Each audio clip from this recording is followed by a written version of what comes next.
Say something in Welsh. Dweud rhywbeth yn Gymraeg. Kelly Hastings dwi. Dwi'n 43. I'm learning. Dwi'n dysgu. And dwi'n byw yn yr Ysga. I'm going to. Dwi'n mynd i.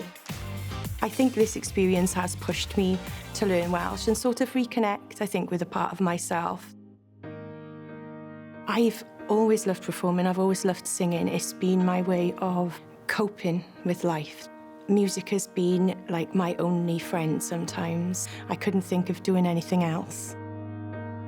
Teulu Kelly, croeso'r Llais. How much of a big deal is this for your mum? Oh, massive. Yeah. To see how much that she's become as a person as well and how much she's grown, it's massive to see her be able to do that.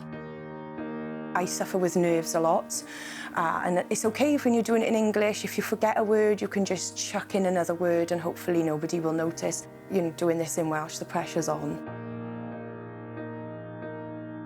My children are my greatest inspiration because I want them to know that it doesn't matter how old you are or how long you've waited, you can still chase what you want.